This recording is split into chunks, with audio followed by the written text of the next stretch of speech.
അപ്പോൾ ഇന്ന് second day ആണേ.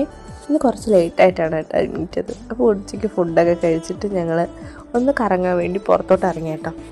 ഇന്ന് ഞങ്ങൾ 4 പേരല്ലാതെ ഒരാളും കൂടെ ഉണ്ട് കേട്ടോ, അബിയുടെ സിസ്റ്റർ. അപ്പോൾ ഞങ്ങൾ യാത്ര തുടരുകയാണ്. പോകുന്ന വഴിയെല്ലാം ഒരു ഗ്രാമം വൈബായിരുന്നു കേട്ടോ. കുറച്ചും കൂടെ അങ്ങോട്ട് പോയപ്പോഴത്തേക്കും 2 സൈഡും മരങ്ങൾ മാത്രമേ ഉള്ളൂ, ഇടയ്ക്കൊക്കെ ഒരു വീട് കാണാം.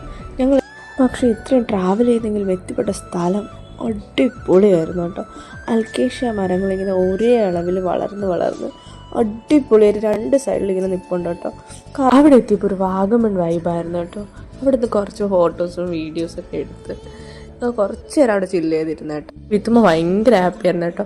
അവൻ ഈ ട്രാവലിങ്ങും ബൈക്കിൽ പോകുന്നത് ഭയങ്കര ഇഷ്ടമാണ് കേട്ടോ. എത്ര കിലോമീറ്റർ വേണമെങ്കിലും ഇരുന്നോ. ഇത് ഈ വിക്രമാദിത്യന് വേദളം പോകുന്നുണ്ടോ. ഇവിടെ നിന്ന് ഞങ്ങൾ ഇറങ്ങി ചെല്ലഞ്ചി പാലത്തിലോട്ടാണ് കേട്ടോ പോയത്. പാലത്തിന് താഴേക്ക് ഒരു പുഴയാണ് കേട്ടോ, നല്ല കുത്തൊലിച്ച് ഒഴുകുന്നുണ്ടായിരുന്നു. ആ പാലത്തിൽ നിന്നുള്ള വ്യൂ ഉണ്ട്, എന്ത് ഭംഗിയല്ലേ. വീണ്ടും അവിടെ ഫോട്ടോഷൂട്ടൊക്കെ നടക്കണം കേട്ടോ. ഞങ്ങളെടുത്ത് കുറച്ച് ഫോട്ടോ അതൊക്കെ കഴിഞ്ഞ് ഞങ്ങൾ ആ പുഴയുടെ അടുത്തോട്ട് പോയട്ടോ. അവിടെ ഇരിക്കാൻ പറ്റിയൊരു സ്ഥലം ഉണ്ടെന്ന് പറഞ്ഞ് അബി ഞങ്ങളെ കൊണ്ടുപോവാണ്. എനിക്ക് ഉള്ളിലോട്ട് പോകുന്നൊരു ചെറിയൊരു പേടി ഉണ്ടായിരുന്നു കേട്ടോ. പക്ഷെ ആ സ്ഥലം കണ്ടപ്പോൾ ഞാനങ്ങ് അലിഞ്ഞുപോയി. എന്ത് ഭംഗിയാന്ന് നോക്കേ. പക്ഷെ നല്ല കുത്തൊലിപ്പാണ് കേട്ടോ. പക്ഷെ ഈ സൈഡിലോട്ടൊക്കെ ഇരിക്കാൻ നല്ല പാറയും സ്ഥലങ്ങളൊക്കെ ഉണ്ട്. ഞങ്ങൾ അവിടെ കുറേ നേരം ഇരുന്ന് ഫോട്ടോസ് വീഡിയോസ് കുറേ നേരം ഞങ്ങൾ ആ പുഴയുടെ ആ ഭംഗി ആസ്വദിച്ചിരുന്നു കേട്ടോ.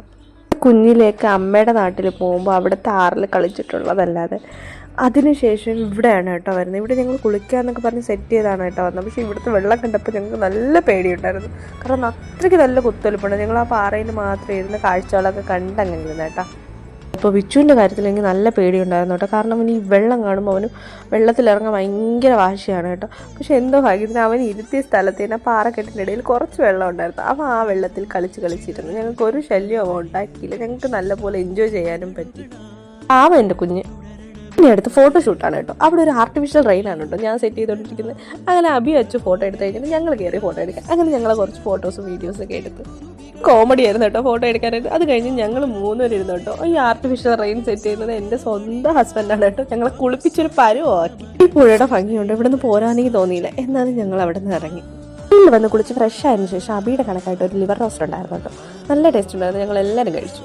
ഒന്നും അറിയിക്കാൻ പറ്റാത്ത സന്തോഷമാണ്. ഫസ്റ്റ് ടൈമാണ് എൻ്റെ ഒരു ഫ്രണ്ടിൻ്റെ വീട്ടിൽ സ്റ്റേ ചെയ്ത് ഇത്രയധികം എൻജോയ്മെൻറ്റ് ചെയ്യുന്നത്. അബിയുടെ അച്ഛനും അമ്മയായിരുന്നാലും ഭയങ്കര സ്നേഹമായിരുന്നു. അത് പോകുമ്പോൾ അവരെ വീഡിയോ കൊണ്ടുവരും. അപ്പോൾ ഇത്രയേ ഉള്ളൂ. ബൈ.